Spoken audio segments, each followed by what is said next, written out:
Summerdale resident Daniel Doney expressed how deeply heartbreaking the whole situation is, pointing out how terrifying it feels to have it happen right in his own backyard. He mentioned that you never expect to pull into your driveway and see the FBI swarming the area, and the shock only sets in once you realize the horrifying truth. Doney noted that detectives had knocked on his door to ask if he had spotted a black van or witnessed any strange activity nearby.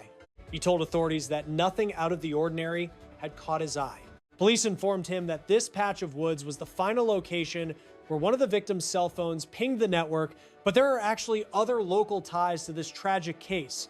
We are going to dive deeper into those details later today on News 5 at 5. Reporting live from the Baldwin County Beat out here in Summerdale, I am Debbie Williams for WKRG News 5, reminding you that the Choc family vanished from their Ben Hamilton Road residence back on January 30th. Relatives filed a missing persons report the following morning, and forensics later discovered blood inside the property, which clearly pointed to a violent altercation.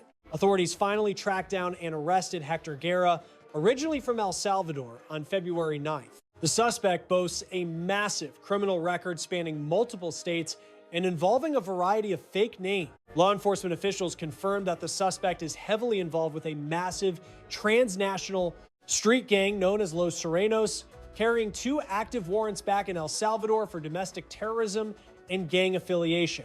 Our team has stayed on top of this investigation from the moment the mother and her kids disappeared, and we pledge to stick with it until justice is served. You can keep up with all the latest updates by heading over to WKRG.com and searching for the Choc family. The missing family from Mobile County has been located over in Baldwin County. It has been over a month since the Choc family vanished from Theodore. 27-year-old Hector Guerra, an undocumented immigrant, has been sitting in Metro jail for weeks on kidnapping charges. Authorities now confirm they have gathered enough evidence to pursue capital murder charges against him. We are providing team coverage on this developing tragedy, with Debbie Williams reporting live from the recovery site. But first, we turn to WKRG News 5's Kate Sherman right here in the studio. You attended today's briefing at the Mobile County Sheriff's Office, where officials made it very clear that this investigation is far from over. Even though we finally know what happened to this missing family, there are still so many unanswered questions, such as the exact cause of death, the motive behind the killings, and if somebody else might have played a role in this crime, as forensic teams are still waiting on official identification. Medical examiners are conducting autopsies right now, though police are confident they have found 40-year-old Aurelia Choc, along with her 17-year-old daughter Nyerka Choc and her 2-year-old son Anthony Garcia. We also just found out that personalized jewelry belonging to the mother and the toddler was discovered right next to the remains. The district attorney is moving forward with capital murder and corpse abuse charges against Hector Guerra, who has remained locked up in Metro jail since his capture. Mobile County Sheriff Paul Birch stated that the suspect, originally held for kidnapping last month, is an absolutely evil man who will soon face justice. FBI Special Agent Sarah Jones strongly emphasized that their mission is nowhere near complete. They are fully committed to pushing forward until they secure justice for the community and deliver closure to the Choc family. Sheriff Paul Birch mentioned that he actually got a phone call directly from the White House earlier today, pledging the entire backing of the federal government to help solve this case. The prosecution is fully intending to push for the death penalty, but you might wonder how detectives initially tied Guerra to the abduction. Federal cell tower data combined with security footage put Guerra on the exact path of a black van equipped with blue LED lights, which is a key piece of evidence. So how exactly did search teams locate the gravesite? Law enforcement stated that highly trained cadaver dogs hit on a very distinct spot within the rural property. Reporting live in the studio, this is Kate Sherman with WKRG News 5. And we still do not know what pointed detectives toward that specific wooded lot off County Road 38 over in Summerdale. Federal agents combed through the scene for roughly 48 hours before packing up their gear shortly after midday. WKRG News 5 reporter Debbie Williams is out at the scene right now. So Debbie, locals out there told you they noticed the massive police presence but had no clue what was going on, which seems to be the main thing on everyone's mind. People want to know why this specific location was chosen and what sparked the violence.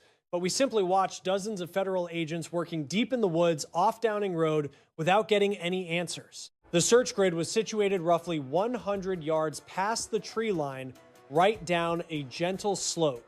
That was the exact spot where crime scene techs focused all of their energy for over 48 straight hours. 3 sets of remains, strongly suspected to belong to the missing Choc family, were pulled from a makeshift grave under the cover of darkness. Detectives stayed on the property long after the bodies were removed, while the gruesome find left the entire neighborhood completely rattled. The Mobile County District Attorney moved to upgrade charges against Guerra from kidnapping to capital murder, with prosecutors pursuing the death penalty. The White House contacted the Mobile County Sheriff directly, pledging full federal support for the investigation and for justice on behalf of this family. A mother and her children were killed in their own home. They deserve safety. They deserve justice. Their names must not be forgotten. Aurelia Choc built a life in Mobile County. Nyurka had her whole future ahead of her.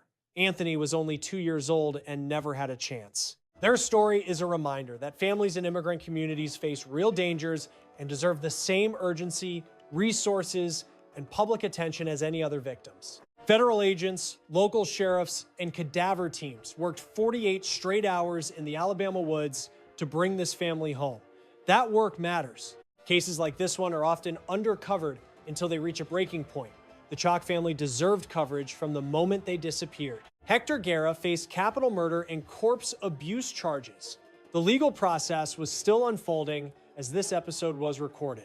If you live near someone who has gone quiet without explanation, say something. A missing persons report filed the morning after saved investigators critical time in this case. Aurelia, Nyurka, and Anthony Choc deserve to come home. Follow this case at WKRG.com and keep their names alive until justice is fully served. On January 30th, a mother and her 2 children vanished from their home on Ben Hamilton Road in Theodore, Alabama. Aurelia Choc was 40 years old. Her daughter Nyurka was 17. Her son Anthony was 2.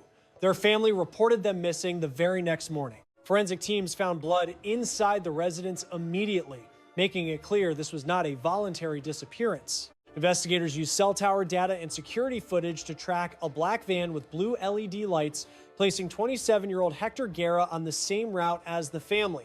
Guerra was arrested on February 9th. He had a criminal record spanning multiple states, multiple aliases, and 2 active warrants in El Salvador for domestic terrorism and gang affiliation. More than a month after the family disappeared, cadaver dogs led federal agents to a wooded lot in Summerdale, Baldwin County, roughly 100 yards past the tree line. 3 sets of remains were recovered from a makeshift grave in the dark. Personalized jewelry belonging to Aurelia and 2-year-old Anthony was found beside them. Medical examiners began autopsies immediately. The cause of death, the full motive, and whether anyone else was involved remained under active investigation.